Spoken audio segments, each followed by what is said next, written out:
কিছু মানুষ প্রতি মুহূর্তে ঠিক এই রকম কমেন্টস করে, কন্ট্রোভার্সি ক্রিয়েটার শুধুমাত্র পরের নিয়ে আলোচনা, কোনো রকম কোনো কাজকর্ম নেই। না, আমাদের কোনো রকম কোনো কাজকর্ম নেই, তাই আমরা সমালোচনা করি। কিন্তু তোমরা তো ভিউয়ার্স, তাই তো? সবার উদ্দেশ্যে কিন্তু নয়, কিছু ভিউয়ার্সদের উদ্দেশ্যে। তোমরা তো হচ্ছে ভিউয়ার্স, তাহলে তোমরা এমন একজন মানুষকে প্রতি মুহূর্তে সাপোর্ট করছো যাদের পরিবারটা হচ্ছে একটা নোংরার স্তূপ। একদম ঠিক শুনছো, যাদের পরিবারটা একটা নোংরার স্তূপ, মানে পরিবারের প্রত্যেকটা মানুষ যেভাবে নোংরামি করেছে, সে কি বলো বেশ কিছু বছর আগে, এখন বা যা কিছু শুনতে পাচ্ছি, যা কিছু দেখতে পাচ্ছি, সমস্ত কিছু যেন মাথার ওপর দিয়ে যাচ্ছে। মানে আমরা হয়তো ভাবতেও পারি না যে সত্যি কথা বলতে একটা পরিবারে এই এতগুলো মানুষ এইভাবে নোংরামো করতে পারে। কিন্তু তাদের কিছু পজিটিভ ভিউয়ার্স বা ওই অন্ধ সাপোর্টার প্রতি মুহূর্তে কিন্তু বাচ্চার বাবাকে গিয়ে চুন থেকে পান খসলে কিন্তু একটা পিঞ্চ মারা কমেন্ট করে চলে আসছে। বাচ্চার বাবা কেন প্রতি মুহূর্তে ভিডিওতে টিনুকে নিয়ে বলছে, কেন এটা বলছে, কেন ওটা বলছে, কেন এখন কি আর ভিউজ হচ্ছে না, তাই টিনুকে ছাড়া কোনো উপায় নেই। তো না, তার উপায় অবশ্যই আছে, কিন্তু তার যে একটা রাগ, তার যে একটা জ্বলবে তো স্বাভাবিক, তাই নাই? তার বাড়িতে থেকে তার জীবনটাকে পুরোপুরি শেষ করে দিয়ে, নরক করে দিয়ে, তার সন্তানটার জীবনটাকে কোথাও না কোথাও একটা এমন পরিস্থিতিতে নিয়ে গেছে, যে ক্ষেত্রে একটা বাচ্চা যেখানে মা বাবার সাথে আনন্দকর মুহূর্তের সাথে প্রতিটা মুহূর্ত কাটায়, সেই বাচ্চার জীবন থেকে সেই মায়ের আনন্দটাই কিন্তু পুরোপুরি পুছে দিয়েছে। এবং যেই পরিবারটা কখনো আইনত দিক থেকে মানে কিছু ভাবতেই পারে না যে আমাদের এই বিষয়টার জন্য আমাদের থানা, পুলিশ, কোর্ট কাচারি করতে হবে, সেই পরিবারটাকে কিন্তু আইন অবধিও নিয়ে গেছে এই টিনু। তো যাই হোক, প্রথমেই বলি ভিডিওটা কাকে নিয়ে করছি। প্রথমকার কথাগুলো শুনে তোমরা নিশ্চয়ই বুঝতেই পেরেছো, টিনুকে নিয়ে এবং বাচ্চার বাবাকে নিয়ে। তো যেহেতু আমি বেশ কয়েকদিন টিনুকে নিয়ে ভিডিও দিইনি, না ভিডিও দেখেছি তো অবশ্যই, বাট অন্যান্য কন্টেন্টে যেহেতু ভিডিও দিয়েছি, তাই আর এই বিষয়ে ভিডিও দেওয়া হয়নি। এমনিতেই তো আমি একটা বা দুটো ভিডিও দিই, তাই আর সেইভাবে কিন্তু ভিডিও দেওয়া হয়নি। কিন্তু কন্টেন্ট কিন্তু ধামাকাদার কন্টেন্ট দিয়েছে, টিনুও যেমন দিয়েছে, আর টিনুর থেকে ডবল দিচ্ছে এখন টিনুর মা। আরে বাবা, পয়সা ইনকাম হচ্ছে, পয়সা ইনকাম করে মেয়েকে দিচ্ছে, ছেলেকে দিচ্ছে, বৌমাকে দিচ্ছে। আর কি কারণে দিচ্ছে? কারণ পয়সা ইনকাম করলে ছেলেকে মেয়েকে জামা কাপড় দিলে, বিশেষত ছেলেকে এবং বৌমাকে জামা কাপড় দিলে, তবেই তো ছেলে মানে দাঁড়িয়ে দেখবে যে মা নোংরামো করছে বা বাবা নোংরামো করছে। কারণ এদের পরিবারটা হয়ে গেছে পুরোপুরি নোংরা নাম্বার 1, পুরোপুরি। কারণ যেভাবে বাচ্চার বাবার ভিডিও থেকে জানতে পারলাম, কোনো রকম মানে কোনো একটা মানে কি বলবো, মহিলাকে নিয়ে, মানে এবং তার স্বামী নেই যথারীতি, তো সেরকম একটা মহিলাকে নিয়ে নাকি চলে গিয়েছে। এর আগের দিনের ভিডিওতেও আমরা জানতে পেরেছিলাম যে সে ভেঙে পড়েছে, মানে সংসার পর্যন্ত কিন্তু আরম্ভ করে ফেলেছে। মানে বাবা কতটা ডেঞ্জার একটা কাজ করেছে। দেখো, এক্ষেত্রে কিন্তু একটা প্রমাণ হলো, সেটা হচ্ছে অনেকেই কিন্তু বলে, মানে বিশেষত আগে বলতো যে ডিভোর্স হয়নি কি করে নতুন বিয়ে করতে পারে, ডিভোর্স হয়নি কি করে নতুন বিয়ে করতে পারে। যেমন তোমরা টিনুর ক্ষেত্রে একটা প্রমাণ পেয়েছো যে ডিভোর্স না হয়েও কিন্তু ইললিগালভাবে মানুষকে না জানিয়ে দ্বিতীয় সংসার পাতা যায়। আর দ্বিতীয় প্রমাণ ওদের বাড়ি থেকেই আরও একজন, সেটা আর কেউই নয়, টিনুর বাবা। যেই কারণে আমি আমার ভিডিওতে প্রতি মুহূর্তে বলি যে একটা বাবা সম্পর্কে এত নোংরা মন্তব্য, সে কন্ট্রোভার্সি ক্রিয়েটার বলো বা ভিউয়ার্সরা, কন্ট্রোভার্সি ক্রিয়েটাররা কিন্তু ততটাও নোংরা মন্তব্য করে না যতটা কিনা ভিউয়ার্সরা করে। সেক্ষেত্রে একটা মেয়ে চুপচাপ সেগুলোকে শুনতো। এমন কিছু ঘটনা নিশ্চয়ই ঘটেছে যার অ্যান্সার টিনুর কাছে নেই, আর থাকলেও তারা কোনোদিনও মুখ ফুটে সেই অ্যান্সার কিন্তু দিতে পারবে না। তাই যত রকমেরই নোংরা কমেন্টস আসুক না কেন, তারা কিন্তু সেটাকে হজম করে নেয়, কারণ ফল্ট কিন্তু তাদের দিক থেকেই আছে। তো সেটা কিন্তু বাচ্চার বাবা পুরোপুরি ক্লিয়ার করে দিল। মানে ভাবতেও অবাক লাগে কতটা নোংরা ফ্যামিলি। এবং দুদিন পরে এইটা আমরা হয়তো দেখতে পাবো যে লাইফার সাথেও কিছু একটা গন্ডগোল হয়তো লাইফার বইয়ের আরম্ভ হয়ে গেছে। কারণ শাশুড়ি এরকম, শ্বশুর এরকম, ননদ এরকম, ছেলেও কত না কাণ্ড ঘটিয়েছে, বাচ্চার বাবার ভিডিও থেকেই জানতে পারলাম। সেই জায়গায় বৌমা যদি কিছু করেও থাকে বা কিছু করেও, এরা কিন্তু সাপোর্ট করা ছাড়া এদের কোনো উপায় থাকবে না। কারণ তারা যদি বারণ করতে যায়, একটা ছেড়ে অজস্র কিন্তু উদাহরণ দেওয়ার মতো আছে যে তোমার ছেলে কি করেছে, তোমার স্বামী কি করেছে, তোমার মেয়ে কি করেছে, আর আমি করলেই দোষ, এরকম অজস্র উদাহরণ কিন্তু তার কাছে থাকবে। যাই হোক, ওই যে কথাই আছে, ধর্মের কল বাতাসে নড়ে। তবে চাইবো যে সংসারটা যাতে না ভাঙুক, সংসারটা যাতে ঠিকঠাক মতো হোক। কিন্তু এটা তো আস্তে আস্তে উঠে আসছে না যে কতটা মারাত্মক ডেঞ্জার একটা ফ্যামিলি। তো অমাবস্যার ভিডিও দেখলাম, বলে কারা কারা নতুন বন্ধুকে দেখতে চাও। মানে বলতে লজ্জা লাগে না ভিউজের জন্য। আরে আমরা কন্ট্রোভার্সি ক্রিয়েটার, আমরা নাকি ভিউজের জন্য পরনিন্দা পরচর্চা করি, তাও তো নিজের পরিবারের মান সম্মান বাঁচিয়ে তারপর আমরা অন্যের ভিডিও নিয়ে কোনটা ভুল কোনটা ঠিক এটা নিয়ে আলোচনা করি। কিন্তু এরা এতটাই নির্লজ্জ, এতটাই এদের মানে লজ্জা ঘেন্না কিছুই নেই শরীরে, যেই কারণে মানুষকে আহ্বান জানাচ্ছে, দেখবে এসো তোমরা কে কে আমার বন্ধুকে দেখতে চাও, কিন্তু পুরো ভিডিওটার মধ্যে বন্ধুকে নিয়ে একটা মাত্র কিন্তু কথাও নেই। কারণ প্রত্যেকেই জানে অনেক দিন হয়ে গেল, প্রায় 1.5 বছর হতে চললো, বন্ধুকে তো দেখা যায়নি। আর বন্ধু মানে কে, তোমার টিনুর বাবা মানে ভক্তি কাকু। তো বন্ধুকে দেখতে চাও মানে প্রত্যেকটা মানুষ যাবে, যে দেখি যদি দেখায় তাহলে কি এইবার কন্ট্রোভার্সি ক্রিয়েটারদের মুখে ঝামাটা ঘষবে। এইভাবে যেরকম কিছুদিন আগেই জমি কেনার বিষয়টাকে নিয়ে কন্ট্রোভার্সি ক্রিয়েটারদের মুখে নাকি ঝামা ঘষে দিল টিনু, এইরকম ওর কমেন্ট সেকশানে কিছু মানুষ লিখেছিল। তো ভক্তি এসেছে তার মানে আমাদের মুখে ঝামাটা ঘষবে, সেইভাবে কিন্তু টাইটেলটা দিয়ে দিল। কিন্তু পুরো ভিডিওটার মধ্যে বন্ধু সম্পর্কে একটা কথাও আছে, একটা কথাও কিন্তু নেই। শুধুমাত্র থাম্বনেলে এমন একজন মানুষকে দেখিয়ে দিল যাতে করে মনে হয় যে হ্যাঁ তার বন্ধু তার সাথে দেখা করতে এসেছে। কিন্তু কি জানো তো, ওই যে গরুর পালে বাঘ পড়েছে, একদিন দুদিন ভিউয়ার্স বিশ্বাস করলে প্রতি মুহূর্তে কিন্তু বিশ্বাস করে না। তাই হয়তো সেইভাবেও কিন্তু কন্টেন্টটায় ভিউজ হয়নি। হ্যাঁ, যে টাইটেল দিয়েছে তাতে করে মিনিমাম 10,000 তো ভিউজ হয়ে যাওয়ার কথা, বাট না, সেরকম ভিউজ হয়নি। কারণ জানে এরা কতটা মিথ্যাবাদী, এরা কতটা ঢপবাজ এবং কতটা ভিউয়ার্সদেরকে বোকা বানাতে পারে। ডে 1 থেকে মানে শ্বশুরবাড়ি থেকে বেরিয়ে যাওয়ার পর থেকে টিনু এবং টিনুর পরিবার কীভাবে ভিউয়ার্সদেরকে প্রতি মুহূর্তে মিথ্যা কথা বলেছে, একের পর এক। ঘর চেঞ্জ করার কারণ, দিল্লি যাওয়ার কারণ, বাবা চলে যাওয়ার কারণ, অযোধ্যা ধামে বেড়াতে যাওয়ার কারণ, ফোকলার সাথে বিয়ে হওয়ার কারণ, কোনো কিছুতে কি সত্যটা আজও পর্যন্ত তোমরা জানতে পেরেছো? জানতে পারোনি। আমাদের মতো কন্ট্রোভার্সি ক্রিয়েটাররা সত্যটাকে তোমাদের সামনে এনেছে, তারপর তোমরা ফোকলার ভিডিও থেকে কিন্তু আসল সত্যটা জানতে পেরেছো। তার মানে বুঝতে পারছো যে কন্ট্রোভার্সি ক্রিয়েটাররা যেগুলো বলে সবসময় কিন্তু ওই যে গোপন সূত্র এমনটা নয়, অনুমান ভিত্তিক তাদের ভিডিও দেখে এমন কিছু পয়েন্ট তুলে ধরি আমরা যেগুলো তোমরা নর্মাল ভিউয়ার্স হিসাবে কিন্তু বুঝতে পারো না। ঠিক যেমন এই যে টিনুর বাবা, কারণ এটা আমরা অনেকদিন আগেই কিন্তু শুনেছিলাম যে টিনুর বাবা কিন্তু এরকম একটি মহিলার সাথে মানে নতুন করে সংসার পাততে চলেছে, টাইটেলেও কিন্তু দিয়েছিলাম। তো আজকে বাচ্চার বাবার ভিডিও থেকে, মানে আজকে বলতে কালকের ভিডিও থেকে পুরোপুরি কিন্তু পরিষ্কার হয়ে গেল কতটা ডেঞ্জার ফ্যামিলি। তো যাই হোক, বন্ধুকে ডাকছে, তারই মধ্যে রোগা হতে চাইছে, মেয়ের সাথে মেয়ের যে সমস্ত ডায়েটিংয়ের খাবার সেইগুলো খেতে চাইছে। মানে মাও চাইছে যে মেয়ে যা করছে আমিও যদি সেরকমটা করতে পারি, তো আমি তো হয়তো দুটো কি একটা লাইফে প্রেম পরকিয়া করেছি, আর তার হাজব্যান্ড এই বয়সে এসে করে ফেললো, তা আমিই বা কেন বাদ যাই, চলো আমিও মেয়ের নামে যোগ দিই। মেয়ে যেমন অজস্র দুটো তিনটে, কারণ দেখো বাচ্চার বাবা, তারপর ফোকলা, তারপর জিম ট্রেনার, এই তিনজন তো আমরা প্রত্যেকে জানি। তো মাও ভাবছে যে আমি তো সবে মাত্র দুটো করেছি, আরও একটা আমি ট্রাই করতেই পারি।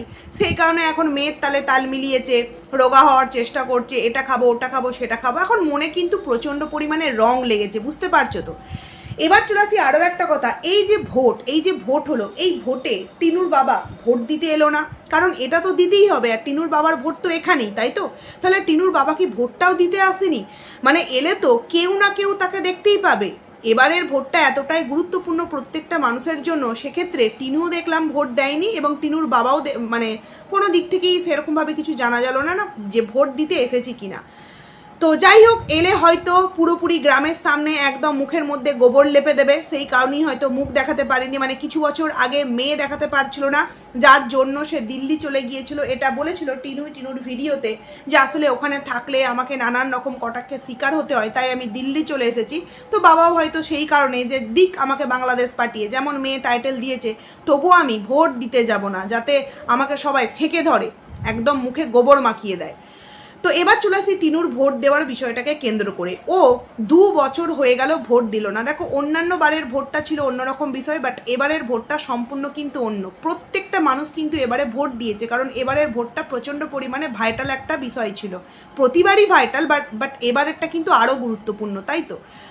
তো সেক্ষেত্রে টিনু ভোট দিল না, কিন্তু কেন? কারণ ও এসেছে প্রায় 2 থেকে 3 বছর হয়ে গেল, চেষ্টা করলে কি পারতো না? আমি যখন এই বাড়িতে এলাম তখন কিন্তু আমার শ্বশুরবাড়ি থেকে এখানে 1 বছর, মানে প্রথমত আমার বাপের বাড়ি থেকে শ্বশুরবাড়িতে ট্রান্সফার হলো, শ্বশুরবাড়ি থেকে এখানে যখনই এলাম তখনই কিন্তু আবারও ট্রান্সফার হয়ে গেল, মানে 6 মাসের মধ্যে যে আমি এখানকার বাসিন্দা, এখানে আমি ভোট দেবো। আর সেই জায়গায় 3 বছর প্রায় হতে চললো, এখনও পর্যন্ত চেঞ্জ করতে পারলো না। কিন্তু কেন? কোথাও কি এই আশাটা ছিল যে যদি আমাকে ফিরিয়ে নিয়ে যায়, যদি আমাকে ফিরিয়ে নিয়ে যায়। কারণ কি জানো তো, মাঝে সাঝি দেখবে কিছুদিন আগে পর্যন্ত টিনুর যে অন্ধ সাপোর্টার দুজন ছিল তারা কিন্তু মাঝে মধ্যেই মানে এই ধরনের টাইটেল থাম্বনেল বা ভিডিও বানাতো যে বেচু এইবার ফেরাতে চাইছে টিনুকে, বেচু এইবার ফেরাতে চাইছে টিনুকে, বা টুকটাক এমন কিছু বিষয়ই বাচ্চার বাবার ভিডিও থেকেও দেখা যেত যেগুলো থেকে মানুষ অনুমান করে নিত যে তার মানে ইনডাইরেক্টলি টিনুকে হয়তো ফিরে আসার কথা বলছে। আর এইটা হয়তো টিনু ভেবেছিল, দেখি কি করে তুই সন্তানকে মানুষ করতে পারিস, দেখি কি করে তুই এটা করতে পারিস, দেখি তুই কি করে ওটা করতে পারিস। সেই কারণে কি এখনো পর্যন্ত এই ভোটার কার্ড মানে চেঞ্জ করা হয়নি, কোথাও না কোথাও কি একটা ওই মানে কি বলবো ওগুলোকে, আস্তে আস্তে আস্তে আস্তে প্রদীপ যেমন আস্তে আস্তে জ্বলে, তো সেই রকম করেও কি কোথাও একটা আশার আলো জ্বলছিল যে আমাকে ফিরিয়ে নিয়ে যাবে। তারপর যখন দেখলো যে না বাচ্চার বাবা পুরোপুরি ক্লিয়ার করে দিয়েছে যে না আমি এই মেয়েকে আর কোনো মতেই নেব না। মানে আমার মনে হয় টিনুর এই দুদিন আগেই বললো, গামলা করে বললো, যদিও বা আমার মনে হয় এইভাবে কাউকে বলাটা ঠিক নয়, যেই সময় আমরা বলেছি, বাট যখন থেকে ভিউয়ার্সরা বলেছে যে ওকে তো অ্যাকচুয়ালি গামলা বলতো ফিগারের জন্য, কারোর বডি শেমিং করাটা ঠিক না, তো সেক্ষেত্রে সে তো প্রতিনিয়ত বলে না, সেই দিনকে দেখলাম বললো, আর কেনই বা বলবে না, এটাও তো ঠিক। বাচ্চার বাবাকে যদি বেচু এখনও বলতে পারে, আমরা তো টিনুকে কেউ গামলা বলি না, আমরা তো টিনুই বলি, তো সেক্ষেত্রে তারাও তো অন্য নামেও ডাকতে পারে, কিন্তু তারা যদি বেচু বলতে পারে তা সে কেন ভালোভাবে বলবে। তো সে তো ক্লিয়ার করেই দিল, তো মন করলে কি পারতো না যে তার ভোটার কার্ডটা সেখান থেকে মানে শ্বশুর বাড়ি থেকে এখানে ট্রান্সফার করে নিতে ইজিলি পারতো, ফোন মারফত করতে পারতো, কিন্তু করেনি। কারণ কি কোথাও একটা আশার আলো দেখছিল যে হ্যাঁ হয়তো আমাকে ফিরিয়ে নিয়ে যেতে পারে। কিন্তু বাবা এ যা পরিবার, মানে একের পর এক যেন মনে হচ্ছে খাতার পাতা উল্টাচ্ছি তো নানান রকম অজানা তথ্য জানতে পারছি, খাতার পাতা উল্টাচ্ছি আর অজানা তথ্য জানতে পারছি। লাইফার সম্পর্কেও জানতে পারলাম বাচ্চার বাবার ভিডিও থেকেই, যে লাইফাও নাকি এই টিনুর বিয়ের সময় ওখানে গিয়ে একটি মেয়ের সাথে এমনভাবে করে যে তাকে বিয়ে করবে বলে কান্নাকাটি আরম্ভ করে দেয়। দেখো বিয়ে করতেই পারে, পছন্দ হতেই পারে, কিন্তু আমার কথা হলো যে ছেলেটি নিজে কোনো রোজগার করে না, নিজস্ব কোনো ইনকাম নেই, কিসের ভরসায় একটি মেয়ের হাত ধরার জন্য এইভাবে কান্নাকাটি আরম্ভ করে দেয়? নাকি এদের প্রত্যেকের মধ্যেই এই চাহিদাটা মানে শারীরিক চাহিদাটা এতটাই বেশি যে এরা আগে পিছু কিছু ভাবে না যে কি হতে পারে, এই ঘটনাটা যে ঘটাচ্ছি এর ফলশ্রুতি কি হতে পারে, মানে এটা করতে হবে মানে করে ফেলি, মানে অবাস্তব। এদের ফ্যামিলিটা সত্যি, এইরকম ফ্যামিলি কিন্তু খুব কম দেখা যায়। মেয়ে মানে একের অধিক দু তিনটে মানে দুটো বিয়ে করলো, তারপর তারই আছে প্রেম পরকীয়া সবই আছে, তারপর মাও এইরকম কিছু শোনা যায়, বাবাও এরকমভাবে উধাও হয়ে যায়। আমার মনে হয় সোশ্যাল মিডিয়াতে এত ব্লগারকে দেখেছি, এদের পরিবারটার মতো আমরা কিন্তু কেচ্চা কাহিনী কোনো ব্লগারকে নিয়ে এখনো পর্যন্ত দেখতে পাইনি। তোমরা যদি কেউ দেখে থাকো অবশ্যই কিন্তু কমেন্টস করে জানিও। তো যাই হোক, টিনু বললো যে 2 বছর হয়ে গেল ভোট আমি দিইনি, মা ভোট দিতে গেল, আমি এই বাড়িতে আছি হ্যান ত্যান। তারপর ওই যে মা ইউটিউব পেমেন্ট পেয়েছে, বৌদিকে জমা দিয়েছে 2টো হাট থেকে, তারপর তোমার দাদাকে তোমার বলেছে অনলাইন বা শপিং মল থেকে, আর টিনুর জন্য 2টো কিন্তু অনলাইনে কুর্তি অর্ডার করেছে, যেটা কিনা আজকের ভিডিওতে দেখতে পেলাম। তো আজকের ভিডিওতে জানি না কাকে উদ্দেশ্য করে বলছে, তবে আমার মানে টিনুর কমেন্ট সেকশন দেখে মনে হলো লেলোবুড়িকে মানে উদ্দেশ্য করে বলছে। এই যে লেলোবুড়ি ভিডিওর মধ্যে বলেছে যে কেন আগেও তো হাটের মধ্যে, মানে ও কমেন্ট সেকশানে উঠে এসছে যে আগেও তো হাটের জামা পরতে, তাহলে এখন কেন পরছো না? তো উত্তর দিল যে আগে রোগা ছিলাম তাই পরতাম, এখন মোটা হয়ে গেছি তাই আর পরছি না, আর যেহেতু আমি অনলাইনে আমার সুন্দর সুন্দর কুর্তি এবং খুব বড় সাইজের পাবো, তাহলে আমি কেন পরতে যাব? তোমাদের বিশ্বাস করতে হলে করো, আর না বিশ্বাস করতে হলেও করো না। তো সেই জন্য দেখছি অনেকেই লেলোবুড়িকে নিয়ে যা নয় তাই করে কমেন্টস করেছে, যা নয় তাই করে কমেন্টস করেছে। তো অ্যাকচুয়ালি ফ্যাক্ট কিন্তু এটাই, অন্ধ সাপোর্টার যদি তুমি হয়ে থাকো, 2 দিন পর তুমি তোমার আসল রূপ যদি একটু দেখাতে আরম্ভ করো, যে তার পরিবার সম্পর্কে আসল সত্যটা যদি তুমি বলতে আরম্ভ করো, অবশ্যই তোমাকে এইরকম একটা পরিস্থিতির শিকার হতেই হবে। কারণ সেই সাপোর্টারগুলো তো শুনতে চায় না টিনুর পরিবার সম্পর্কে কোনো খারাপ কথা বা টিনু সম্পর্কে। তুমি এমনভাবেই তোমার ভিউয়ার্সদেরকে ধামাচাপা দিয়ে দিয়ে দিয়ে অভ্যস্ত করিয়ে ফেলেছো যে যতই টিনু ভুল করুক বা ওর পরিবার ভুল করুক, ওকে কিন্তু সাপোর্ট করতেই হবে, যেটা কিনা আমরা কখনো করিনি। তাই আমাদের ভিউয়ার্সরা কিন্তু যখন যেই ভিডিওতে আমরা যেমন দেখি তখন তেমন বলি, সে কারণে কিন্তু আমাদের সেই কটা ভিউয়ার্স কিন্তু আমাদেরকে প্রতিটা মুহূর্তে সাপোর্ট করে, কারণ আমরা যেই সময় যেটা দেখি তখন কিন্তু সেটাই বলি। তো তারপর দেখলাম টিনুর আজকের ভিডিওতে তোমার ওর দাদা এসছে, নয়ডার দাদা এসছে, খুব ভালো কথা, ভোট দিতে এসেছে। তো দাদাটাকে দেখলাম চুপচাপই, দাদাটা তো এমনিতেই চুপচাপ, তো তার জন্য খাসির মাংস আনা হয়েছে, তো ওটা তো টিনুই আনবে অবশ্যই। আজকে যে জিনিসটা দেখলাম, সাইকেল কিনতে গেল। তো তাহলে কি দিল্লির সমস্ত কিছু শেষ? হ্যাঁ, সেটা তো আমি আগেই বলেছিলাম তোমাদের সামনে যে মানে আমি কেন, প্রত্যেকটা ভিউয়ার্সরাই ধারণা করেছিল যে এইবার মনে হয় দিল্লির চ্যাপ্টারটা কিন্তু ক্লোজ হচ্ছে, কারণ কোনো উপায় নেই। যখন ও থাকতো তখন কিন্তু শেয়ারে থাকতো, তাই 8,000 টাকা করে ঘর ভাড়া দিলে চলে যেত। বাট আমরা তো জানি, আমরা দূরে থেকে যেটা আন্দাজ করব, সেখানকার ভিউয়ার্সরা আমাদেরকে কমেন্টের মাধ্যমে জানিয়ে দিয়েছে যে দিল্লির মতো জায়গায় 8,000 টাকায় কিন্তু অত সুন্দর রুম ভাড়া পাওয়া যায় না। তার মানে ও শেয়ারে থাকতো, সেই শেয়ারটা ছেড়ে দিয়েছে। তাহলে এখন উপায় কি? যে ভিউজ হচ্ছে তাতে করে রুম ভাড়া দিল্লির মতো জায়গায় একার সংসার চালানো, এটা তো কখনোই পসিবল নয়, তাই না? তো সেই কারণে দিল্লির পাট পুরোপুরি বন্ধ করে দিয়ে এখন কিন্তু এই হাসনাবাদি জায়গা কিনে বাড়ি করবে, সাইকেল কিনছে। সাইকেল কেনার কথা যাই শুনলাম, একটা কথা মনে পড়লো, মনে আছে ফোকলা সাইকেলে করে আসতো, এটা দিত ওটা দিত, সেই ভিডিও কিন্তু আমার সাইকেলে নয় বাইকে করে, এবং টিনুও কিন্তু ওই সাইকেলে করে ওই যে ওর ভঙ্গিতা বান্ধবীকে নিয়ে ওই ব্রিজের সামনে যেত, দেখা করতো, গল্প করতো, পার্কে যেত, এরকম কিন্তু ওদের ভিডিও থেকেই আমরা দেখতে পেয়েছি। না ফোকলাকে দেখানো হয়নি, বাট আদার্স বিষয়গুলো কিন্তু দেখানো হয়েছে। তো এবারেও যে সাইকেল কেনা হচ্ছে, তাহলে কি আবারও নতুন কোনো কিছু শুরু হতে চলেছে? দেখো, বাবা যদি এই বয়সে এসে এরকম ঘটনা ঘটাতে পারে, মেয়ে না ঘটাবার কিন্তু কিচ্ছু নেই। কারণ মেয়ে সবে এখন কিন্তু 26 কি 27 বছর বয়স, 27-28 বছর বয়স। বাবা যেহেতু এই বয়সে এসে এরকমটা করতে পারে, মা মানে মেয়ে না করার কিন্তু কিছুই নেই। তো তারপর রান্নাবান্না করলো, খাসির মাংস রান্না হলো। মায়ের তো কাজ করতে গেলেই ঘাড়ে ব্যথা, আর ঘুরতে গেলে কোনো ঘাড়ে ব্যথা নেই, কারণ এখন তো বাবা যেমন একটা এই বয়সে এসেও সুন্দরী একটা মহিলাকে নিয়ে ভেগে গেছে, তো মাকেও তো সেরকম কিছু একটা করতে হবে। মেয়ের জীবনে ব্যস্ত, বা হাজব্যান্ডের জীবনে ব্যস্ত, ছেলে বৌমাকে নিয়ে ব্যস্ত, তাহলে অমাবস্যা কী করবে? যেই কারণে অমাবস্যা কিন্তু এখন চাইছে সেও যাতে একটা কাউকে মানে ধরতে পারে, বুঝলে তো? আসলে পুরো পরিবারটাই হচ্ছে ঢপবাজ পরিবার, পুরো পরিবারটা ঢপবাজ। তো যাই হোক, মাংস রান্না হলো, খাওয়া দাওয়া হলো। পুকু দেখলাম ওদের বাড়ি খেলো, কুর্তিটা পরে দেখালো না, যেটা ভালো সেটা ভালো, কুর্তিটা পরে সত্যি ওকে সুন্দর লাগছে। আর দেখো, রোগা হওয়ার বিষয়টা এর আগের দিন বললো যে আমার 14 দিনে 2 কিলো ওয়েট কমেছে। তো এক্ষেত্রে আমি বলতে চাই, যাদের হেভি ওয়েট, ধরো ওই 75 বা 80 দিকে ওয়েট, তারা প্রথম 1-2 মাসে কিন্তু অনেকটা ওয়েট লস করে ফেলবে, অনেকটা মানে অনেকটা কমিয়ে ফেলবে। ধরো ওই 8-9 কিলো 10 কিলো তো ইজিলি কমে যাবে। কিন্তু যাদের ধরো 60-65 বা 60 কিলো ওয়েট, তারা চাইলেও কিন্তু ওই অল্প সময়ে অত কিন্তু কমাতে পারবে না, কারণ তাদের ফ্যাটটা অতটা নেই। তারা আস্তে আস্তে কমাবে, এবং খুব কমলে কত কমবে, 5 কিলো 6 কিলো এরকমটা কমবে। টিনু প্রথম অনেকটা ওয়েট লস করতে পারবে, বাট পরবর্তীতে গিয়ে এমন একটা জায়গায় দাঁড়িয়ে যাবে যেখান থেকে কিন্তু খুব আস্তে আস্তে কমে না বলবো না, বাট আস্তে আস্তে কমে। তো এক্ষেত্রে একটা কথা বলতে চাই, ও কিন্তু আমাদের সাথে শেক খাচ্ছে দেখাচ্ছে, এই খাচ্ছে দেখাচ্ছে, কিন্তু দুপুরের খাবারে এই যে চিকেন, খাসির মাংস, ওর জন্য কি আলাদাভাবে তৈরি হচ্ছে না তো? সেই মশলা জাতীয়, তেল মশলা চর্বি জাতীয় জিনিসগুলো কিন্তু খাচ্ছে। এবং রোগা হওয়ার ক্ষেত্রে শুধুমাত্র খাবার মেনটেন করলে কিন্তু হবে না, যোগা, খাবার এবং খাবার সময়টাও কিন্তু মেনটেন করতে হবে। রাত 1টার সময় রাতের খাবার, এটা কিন্তু কখনোই মানে ডায়েটের মধ্যে পড়ে না। আমি জানি না, টিনু বললে ওর না যোগা ম্যাম বললো, যাই হোক উনিই হয়তো এই সমস্ত খাবার দাবারের কথা বলেছেন। তো উনিও তো ভিডিও দেখেন, রাত 1টা কখনো কি রাতের খাবারের সময় হলো? আর এভাবে চলতে থাকলে ও হয়তো যোগা করে কিছুটা ওয়েট কমিয়ে ফেলতে পারে, বাট পরবর্তীতে গিয়ে কিন্তু সেই যাকে তাই হয়ে যাবে। কারণ তুমি তোমার জীবনটাকে, তুমি তোমার লাইফস্টাইলটাকে যদি একটা মানে ভালো লাইফস্টাইলের মধ্যে নিয়ে আসতে না পারো, তাহলে কিন্তু কখনোই তুমি সেই জায়গায় যেতে পারবে না যেটা তুমি স্বপ্ন দেখছো, যে আমি এতটা রোগ হবো, এইভাবে হবো, ওইভাবে হবো, সেটা কিন্তু কখনোই হতে পারবে না।